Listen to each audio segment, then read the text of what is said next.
ఎప్పుడు ఎన్నికలు వస్తాయా, ఎప్పుడు జగనన్నకి ఫ్యాన్ గుర్తుకు ఓటేద్దామా అని ఎదురు చూస్తున్నారనేది రాష్ట్రమంతా జరిగిన సిద్ధం సభలతోనే పూర్తిగా అందరికీ అవగాహన అయింది. ఎందుకంటే ఆ సభల్లో మీరు చూస్తే కార్యకర్తలే కాదు, ప్రజలు కూడా, లబ్ధిదారులు కూడా ఏ విధంగా స్టార్ క్యాంపెయినర్లుగా ప్రతి నియోజకవర్గం నుంచి ఈరోజు లక్షలాది మంది వచ్చి జగనన్నతో మేమున్నాం, మేము మీ వెనుక సిద్ధంగా ఉన్నామని చెబుతుంటే నిజంగా చాలా హ్యాపీగా ఉంది. ఎందుకంటే ప్రజలకి మంచి చేయటం కోసం కష్టాలు అనుభవించి తప్పుడు కేసులు వాళ్ళు బనాయించిన చిరునవ్వుతో ముందుకు వెళ్ళి ఈరోజు ప్రజల ఆశీస్సులతో తిరుగులేని ముఖ్యమంత్రి అయిన జగన్మోహన్ రెడ్డి గారు తాను ముఖ్యమంత్రి అయిన మొదటి రోజు నుంచి ఏ విధంగా తన తండ్రి పేరు నిలబెట్టే విధంగా పరిపాలించారు పారదర్శకంగా అనేది మనం చూసాం. అందుకే ఈరోజు జగన్మోహన్ రెడ్డి గారు నేను మీ కుటుంబానికి మంచి చేశానని నమ్మితేనే నాకు ఓటేయండి అని దమ్మున్న నాయకుడిగా అడగటం జరిగింది. దేశంలో ఏ రాష్ట్రంలో ఏ ముఖ్యమంత్రి కూడా ఇంత దమ్ముగా ఎవరిని అడగలేరని కూడా ఈ సందర్భంగా తెలియజేసుకుంటున్నా. ఎందుకంటే చెప్పాడంటే చేస్తాడంతే, చేశాడు కాబట్టే ఈరోజు ధైర్యంగా అడగగలుగుతున్నారు. సో ఈరోజు ఎన్నికలు సమీపించాయి, కోడ్ వచ్చేసింది. సో జగన్మోహన్ రెడ్డి గారు 27వ తేదీ ఇడుపులపాయలో రాజశేఖర్ రెడ్డి గారికి నివాళులు అర్పించి ఆయన ఆశీస్సులతో మరి బస్సు యాత్ర స్టార్ట్ చేయబోతున్నారు. సో ప్రతి నియోజకవర్గంలో కూడా మేమంతా సిద్ధం, మా నియోజకవర్గం సిద్ధం అంటూ లీడర్సు, క్యాండిడేట్సు, ప్రజలు సిద్ధంగా ఉన్నారు. సో తిరుపతి వచ్చే లోపల మరి అందరూ కూడా సిద్ధంగా ఉండటానికి ఈరోజు మీటింగ్ పెట్టుకోవడం జరిగింది. చిత్తూరు ఆరు పూలతలపట్ల ఒక మీటింగు, అలాగే కాళహస్త్రి ఆరు నాయుడుపేటలో ఒక మీటింగు ఈ జిల్లాకి, పాత జిల్లాకి సంబంధించి అని చెప్పడం జరిగింది. సో మా కాన్స్టిట్యున్సీలో అందరూ అప్పుడే రెడీగా ఉన్నారు. ఎందుకంటే మొన్నే మీరు చూశారు, లక్షలాది మంది వచ్చినా కూడా ఇంకా మమ్మల్ని పిలవలేదు, మమ్మల్ని తీసుకెళ్ళలేదు. అదేంటో కానీ ఏ సినిమా యాక్టర్కి లేని క్రేజు జగనన్నకుంది. అది రియల్ హీరో.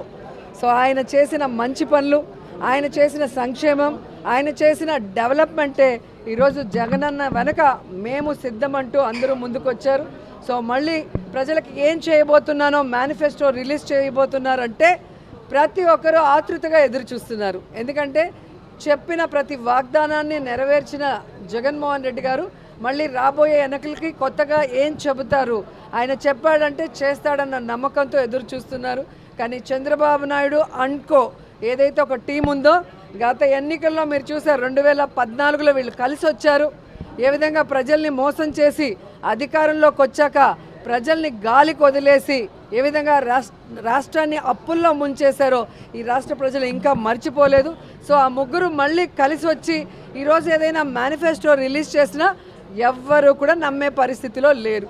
ఎందుకంటే ఇదే తిరుపతిలో వెంకన్న సాక్షిగా ప్రత్యేక హోదా ఇస్తామన్నారు, వెంకన్న సాక్షిగా బాబు వస్తే జాబ్ వస్తుందన్నారు, వెంకన్న సాక్షిగా ఎన్నో చెప్పారు. ఆ వెంకన్నకే ఈరోజు శటగోపం పెట్టాలన్న ప్రయత్నం చేస్తున్న వీళ్ళకి ఖచ్చితంగా వెంకన్న బుద్ధి చెప్తారు అని కూడా ఈ సందర్భంగా తెలియజేసుకుంటున్నా.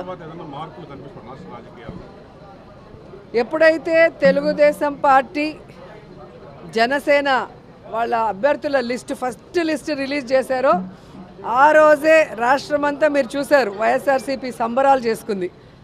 అంత ఏమంటారో అంత పేలవంగా ఒక candidate list Telugu Desam, Janasena release చేయడం జరిగింది. మొన్న ఈ ముగ్గురు కూటమి ఏదైతే ఉందో, బీజేపీ, తెలుగుదేశం, పవన్ కళ్యాణ్ మీటింగ్ జరిగిందో దాంతో అందరికీ అర్థమైపోయింది 175కి 175 వైఎస్ఆర్ కాంగ్రెస్ పార్టీ రాబోతుంది, మళ్ళీ జగనన్నే ముఖ్యమంత్రి కాబోతున్నారని. ఎందుకంటే ఈరోజు ఈ మీటింగ్కి బీజేపీ వాళ్ళు, జనసేన వాళ్ళు అందరూ కూడా బాయ్కాట్ చేశారు. అండ్ సీనియర్ మోస్ట్ లీడర్స్ ఎవరైతే తెలుగుదేశం పార్టీకి పనిచేశారో వాళ్ళు కూడా ఈరోజు సీట్ల పంపకాల్లో ఎంత దూరంగా ఉన్నారో మీరు చూస్తున్నారు. అంటే వేరే వాళ్ళు సీట్ ఏదైనా మారిస్తే దాన్ని ఎంత పెద్ద తప్పుగా చూపించిన చంద్రబాబు నాయుడు ఈరోజు ఏం సమాధానం చెప్తాడు? ఎన్నో సంవత్సరాలుగా తెలుగుదేశం పార్టీ జెండాను మోసిన వాడికి ఈరోజు సీట్ లేదు. ఎలాంటి వాళ్ళకి సీట్లు ఇచ్చారో మీరు చూస్తున్నారు. ఇక జనసేన గురించి అయితే చెప్పాల్సిన అవసరమే లేదు. 24 సీట్లు అన్నాడు, గాయత్రి మంత్రం అన్నాడు, అశోక చక్రంలో పూజలు అన్నాడు. ఇప్పుడు 21కి ఇంకా త్రివిక్రమరావు డైలాగ్ రాసిచ్చినట్లేడు, అది చెప్పట్లేదు. ఆ 21లో కూడా దాదాపుగా 11 తెలుగుదేశం పార్టీ వాళ్ళు, మిగతా వాటిలో మెజారిటీ వైఎస్ఆర్ కాంగ్రెస్ నుంచి వెళ్ళిన వాళ్ళే ఉన్నారు. అంటే స్పష్టంగా పవన్ కళ్యాణ్ వెనక ఒక నాయకుడు కూడా లేడు అనేది ఇక్కడ అర్థమవుతుంది. అక్కడ మిగిలిపోయిన చెత్త, ఇక్కడ మిగిలిపోయిన చెత్తని ఏరుకొని క్యాండిడేట్లని అనౌన్స్ చేసుకునే దౌర్భాగ్య పరిస్థితికి రావటం అనేది మనం గమనించాలి. అండ్ ఈరోజు సీట్ల పంపకాలు కూడా కాన్స్టిట్యున్సీలు, ఎంపీలు కానీ ఎమ్మెల్యేలు మీరు చూస్తే ఎవరెవరికి ఏం అలాట్ చేస్తారో మీకు పూర్తిగా అర్థమైపోతుంది. చంద్రబాబు నాయుడు బీజేపీని, జనసేనను మోసం చెయ్యాలి అన్న ఆలోచనతో సీట్ల పంపకాలు ఎలా చేశాడు, ఆ సీట్లలో కూడా తన అభ్యర్థుల్ని ఎలా పంపించి పెట్టుకున్నాడో చూశారు. కాబట్టి ఒకరికి ఒకరు పడక మొత్తం ఆ కూటమి అంతా జీరో అవుతుంది.